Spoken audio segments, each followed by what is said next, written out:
We've waited 14 years for an Incredibles sequel. Now that we've got it, is it super? Is it incredible? Well, it's predictable, but it's a lot of fun.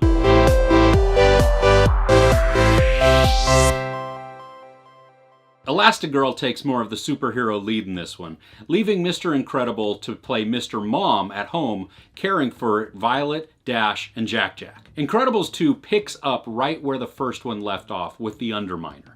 And through a series of events, some calamities happen, and the supers are still no better off than they were before. Now, a brother and sister duo, the Deavers, are out to change the world's perception on the supers and actually make it legal for superheroes to be around. They recruit Elastigirl in a PR campaign to show how good the supers actually can be and that they can save the world without a lot of destruction, and therefore making it legal again for superheroes to be, well, superheroes. I loved Jack-Jack in this one. He takes a much larger role than he did in the first one. Obviously, the first one he was barely there. This one, though, it's just amazing. We get to see all kinds of new powers that he has, and he has this amazing fight with a raccoon. And the raccoon reminds me a lot of Scrat from Ice Age, just kind of in the look and the feel of it.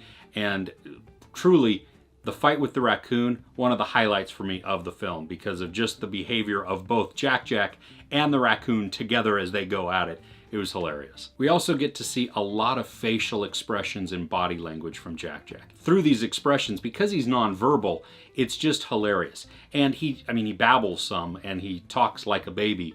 And so if you've ever been around a baby and you know what the babbling is, it's funny because they honestly believe what they're saying. And so he'll sit there and blah, blah, blah, blah, blah to you. And it's just, again, it's funny. It plays off really well. And truly, Jack-Jack provides most of the laughs throughout this film. I really liked Bob Parr, or Mr. Incredible, played by Craig T. Nelson. He did such a good job playing an exasperated stay-at-home dad who is now figuring out how hard it actually is to stay at home with kids and teach them math and deal with their drama and get them out of the house for school on time. Just all of the things that a mom or anybody that stays at home and cares for a kid would go through. Mr. Incredible is now dealing with this, and it provides a lot of the laughs, and you just see the frustration that he has. I also like that he didn't give up. Throughout this, he still perseveres, he still pushes through, even though he's exhausted, no sleep. He's doing what he can to help the kids, and whether it's math or emotional or anything like that, he's still being the best dad that he can possibly be, and filling both roles while Elastigirl is off saving the world. I also really liked Winston Deaver, played by Bob Odenkirk. Now, he seems smarmy, but also good-natured. And something that we ask ourselves throughout the movie is he legit? Is he really as good-natured as he seems?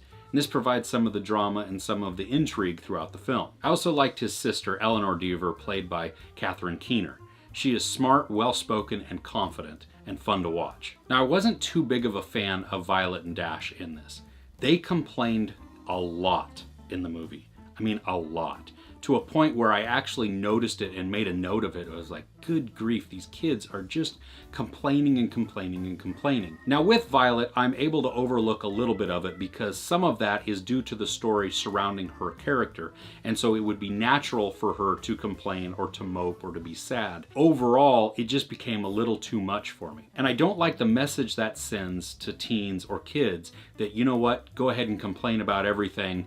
Maybe that'll make stuff better. Just keep doing it and keep nagging your parents or whoever's around and just complain and complain and complain. I don't think that's a message that we need to be sending. The story is fairly predictable, but that's okay because I had fun watching it. There's also some laugh out loud moments which are provided mostly by Jack-Jack. I did also feel the time just a little bit. Now it's just under 2 hours, but it kind of seemed a little longer than that. Now, as to be expected with Pixar, the animation is excellent. It is top-notch in every way, shape, and form.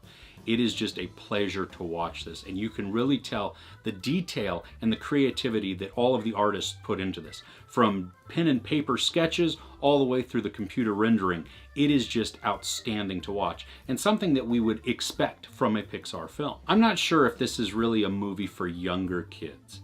Now, sure, will they enjoy the animation and the action? Of course, it's top-notch, and so it's fun to watch. I'm just not sure that the overall story is really going to connect with them. There are some nuances though that adults will definitely get and definitely enjoy. I had a lot of fun watching Incredibles 2, and I think a lot of people will also, even if it's just out of nostalgia for the first movie. Obviously there's no sex or nudity, there is a lot of animated superhero violence. There's also some dark, intense imagery that could be frightening for littler kids. There is surprisingly some language in this as well, so be aware as you're going in. I give Incredibles 2 4 out of 5 couches. What's your favorite Pixar movie? Let me know in the comments below. If you enjoyed this review, give it a like, also share and subscribe. I'm Chris, this is Movies and Munchies. Thanks for couching with me.